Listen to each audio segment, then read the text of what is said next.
It's reactive, unrestrained, and electrifying. Meet the Ginetta G40 today on How It's Made Dream Cars.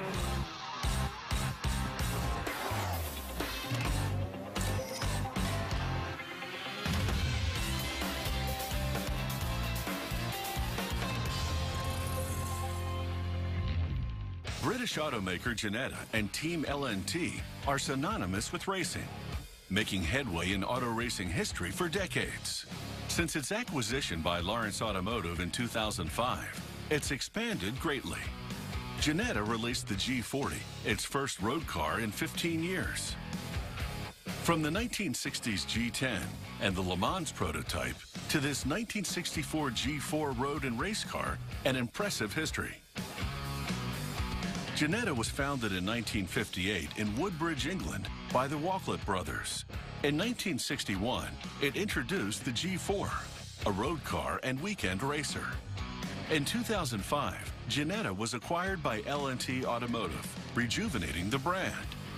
The G40 road car differs from its racing counterpart by using an American engine, a Japanese-inspired gearbox, and a road-friendly interior. The G40's big advantage is simplicity and lack of driver aids like power steering, traction control, or ABS. Manufactured at the state-of-the-art factory located in Garforth, Leeds, the first G40 road car was drafted on paper, visualized through 3D computer rendering, and hit the road for testing in under a year. And below the stunning surface is a cold-drawn steel seamless tube chassis. At another location, a supplier produces and stores the pre-cut steel tubing for the chassis assembly. Two workers lift a tube into a 3D laser pipe-cutting CNC machine for precision clipping. This CNC machine can cut tubes with diameters from ½ inch to 8.5 inches.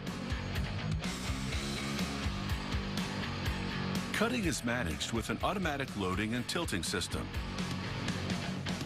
Once a piece is cut, it's automatically unloaded onto a transition belt. Then the parts are collected for further machining. Back at the main factory within the chassis fabrication department, a machinist twists aluminum tubing to create the radiator's coolant pipe, a hard pipe which carries coolant from the engine block to the radiator. This portable benchtop tube and pipe bender functions with a single bending speed. This allows the pipe to be carefully fashioned to meet unique manufacturing specifications.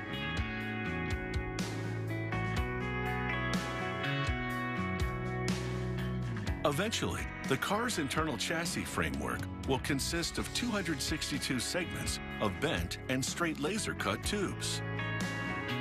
At a primary workstation, a technician places the rear roll hoop structure onto the chassis jig. It's positioned using a tape measure, along with a rubber mallet for key placement.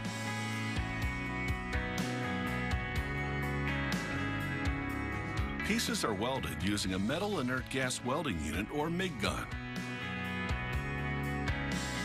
At another workshop, a technician places a pre-cut plate of steel onto a traditional piece of equipment called a fly press. This manually presses and shapes the material into what is known as a gusset. The gussets are large brackets that connect and strengthen cross members of the chassis. Once a gusset is machined, the part is welded to the steel base frame with the MIG gun.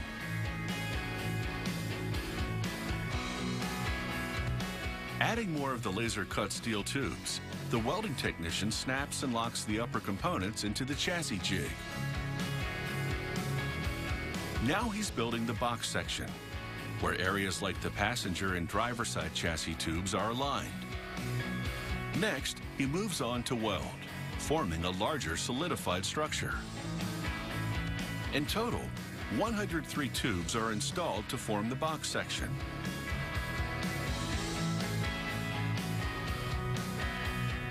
The installation of the driver's side footwell and bulkhead are easily applied due to the 3D computer-aided design. Now positioned on a chassis roller, the preliminary space frame is rotated to different angles. This helps to finalize specific welds below and around the base of the frame. When finished, the chassis is electrostatically powder-coated black.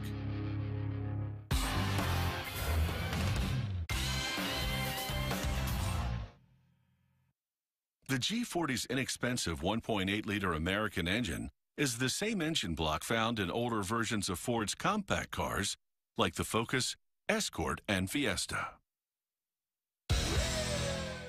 This particular engine assembly starts with a technician installing the intake and exhaust camshaft cylindrical rods, which run the length of the cylinder bank. A friction-reducing camshaft assembly lubricant is then applied to ensure the part's operational demands. As part of the camshaft units, ball bearings are fastened at both ends of each bar. This will reduce rotational friction and support the cylindrical rods. Working with the cylinder bank to house the camshaft rods are 10 camshaft brackets and their fastening bolts. They help the camshaft units to remain in position for their proper synchronization with the crankshaft.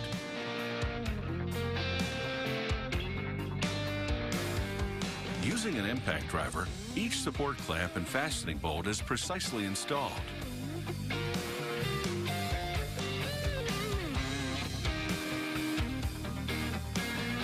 A designated amount of torque is applied in order to avoid any damage to the hardware. Using a specialized paint pen with blue ink, known as torque paint, each bolt is marked for quality assurance. Next, the technician attaches the camshaft sprockets, which are responsible for maintaining the timing between the camshaft and the crankshaft. To ensure the sprockets are exactly adjusted, a manual torque wrench is used to fasten the bolts. Again, torque paint is applied to mark if the part has been tampered with or becomes loose. The tensioner pulley and idler pulley regulate the system's timing belt. They are also adjusted, fastened, and finally marked with torque paint. Attached to 3 specific areas of the crankshaft sprocket are thick pieces of double-sided tape. They temporarily support a metallic precision cam degree wheel, which accurately sets the camshaft timing while also checking the valve timing. In this step of the engine building process, he is using a cam degreeing kit, which lets him check the piston to valve clearance with accuracy. It ensures that the engine valves are opening at the correct point in the piston cycle within the cylinders. Any error in the settings can cause the parts to malfunction, causing damage to the engine. Timing is also verified to ensure the crankshaft and camshafts are aligned. Next is the 4-cylinder exhaust manifold. It collects exhaust gases from different cylinders that are then sent through the catalytic converter to exit the rear exhaust pipe. The technician attaches the exhaust manifold with studs and nuts, using an impact driver for torque force precision.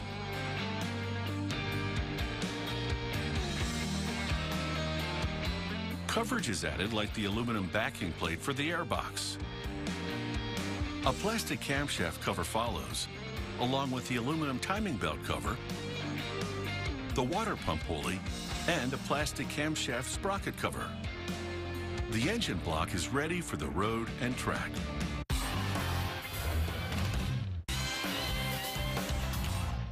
The G40's dashboard, transmission prop tunnel, and interior side trim are made of chopped strand matte fiberglass with a polyester resin and a gel coat finish. Looking stellar starts on the inside. Especially useful on new molds is a layer of mold release wax, which is formulated for the easy removal of a part from a template.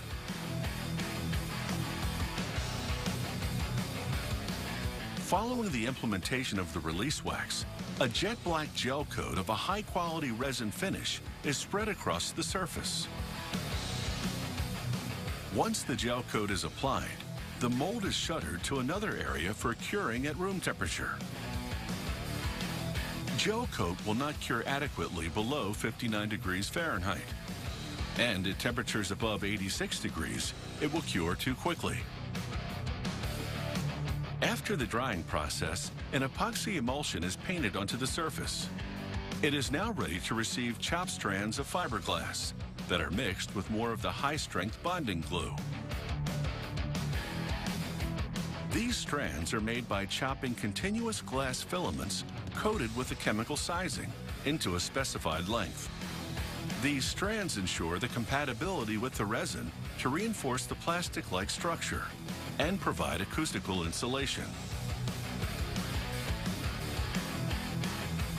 The workers apply several layers of continuous filament mats that provide rigidity, conformability, and tensile strength.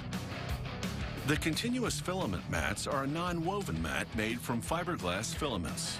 They consist of continuous fibers randomly oriented in multiple layers. The glass fiber is bonded with a silane coupling agent, and the layers are held together with a suitable binder.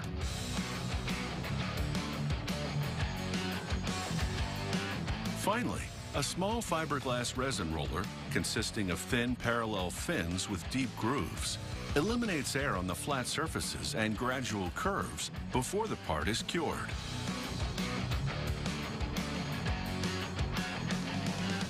The impression of the transmission prop tunnel is separated from the mold using plastic wedges and subtle arm strength. If more force is required, workers use a whitehead rubber mallet to tap the mold. But the process doesn't end here. In a secure room, wearing protective gloves and a mask, the machinist removes any and all excess fibrous materials with an angle grinder to prepare the part for a proper smooth finish. Within the transmission prop tunnel is the open portion that is allocated to the gearbox, gear shifter, and parking brake components.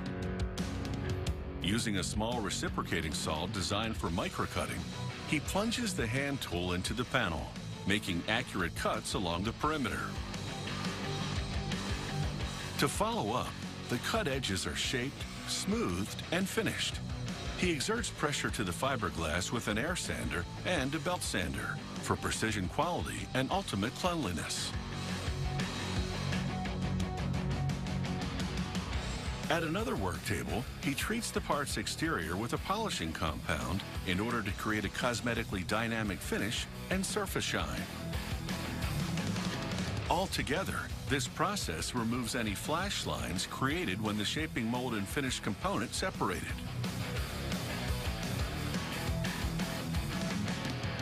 He uses a variable speed polisher equipped with a wool polishing bonnet that rotates from 600 to 3,000 revolutions per minute. He conditions the surface of the part, giving it a high gloss finish and reflective impression.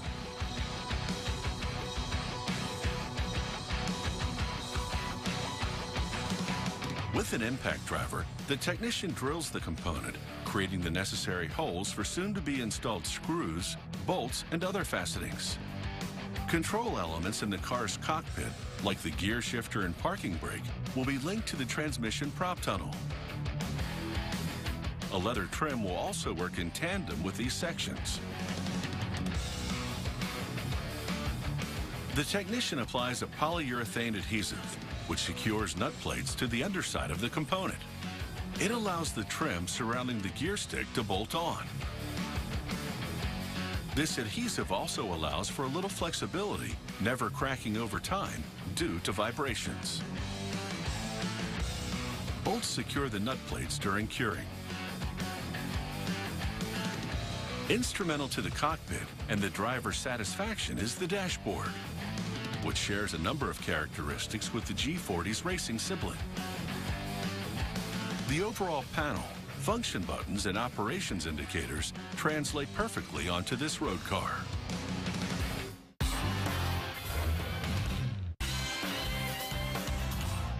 Stunning styling and excellent performance are in every Ginetta car, from the electric G40 to this 1960s G10, to the G60 supercar, and the G40 is an undeniable addition. 70 staff members produce 300 cars a year, with each vehicle taking 4 weeks to build. Delivered using a hydraulic elevating cart, the first component in this step-by-step marriage of elements is the rear differential. It's designed to drive a pair of wheels while allowing them to rotate at different speeds.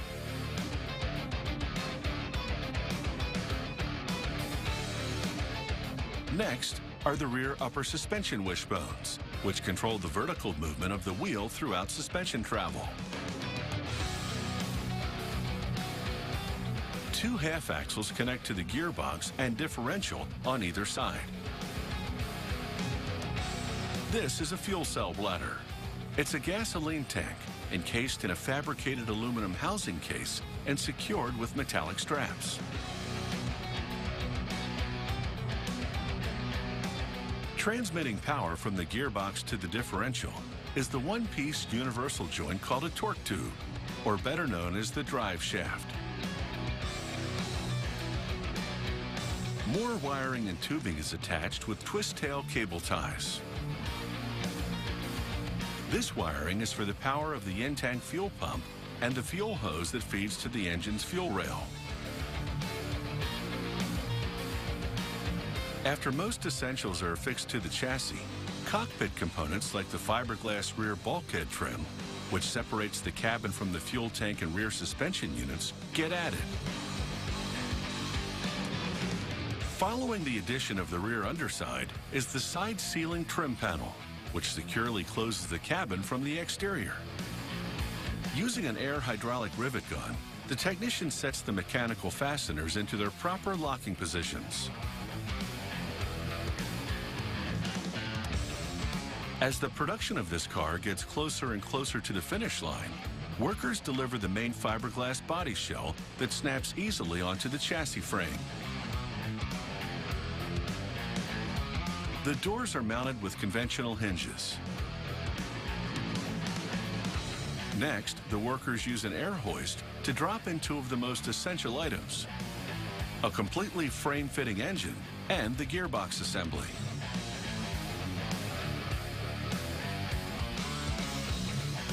In this work area, a technician slides a sheet of corrugated aluminum into a manual guillotine shear.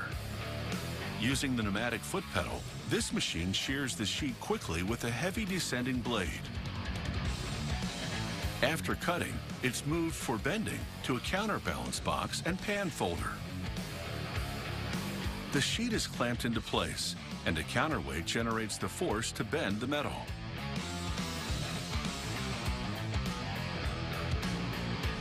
Created using the box folder is the heat shield, which surrounds the catalytic converter, a vehicle emissions control device that reduces toxic pollutants and exhaust gas.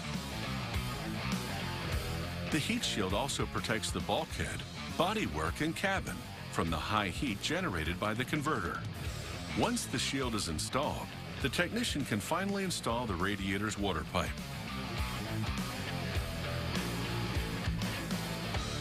Dressing the car's cockpit with road and race-worthy dynamics continues as the workers firmly install the jet black fiberglass transmission and prop shaft cover. Next is the addition of the minimalistic racing-inspired dashboard panel, with its very few metallic control buttons and operations instrumentation. More control is added with the steering column switch cluster, a gauge panel, and the racing-inspired steering wheel. Unlike most sports cars, the front bonnet is composed of the bumper, headlamps, fenders, and hood as a whole unit. This frontal kit snaps into place with the flick of the hood latches, clamps commonly used on race cars. The racing world has always been priority number 1 to the automaker. Even more so to the company's chairman, a former racing champion. The team always rolls with the truck equipped with a portable dynamometer, allowing testing from headquarters. The factory dyno verifies the engine power and drivetrain performance of new cars sold to customers, while the portable system preps team cars for race day. It's not essential to be a millionaire to get behind the wheel of this British, handcrafted street-legal race car. The G40 is designed with the budget-conscious, entry-level racing enthusiast in mind. And where it really thrives is at the track, like here at the world-renowned Silverstone circuit. With an automotive heritage formed by four brothers and rejuvenated by a company unlike any other, Ginetta has always been about racing's adrenaline-pumping discipline. As a pavement-hugging road car that flourishes on the track, yet affords inexpensive, dependable fun racing, the G40 is more than just a fantasy. It's a dream car that proves it.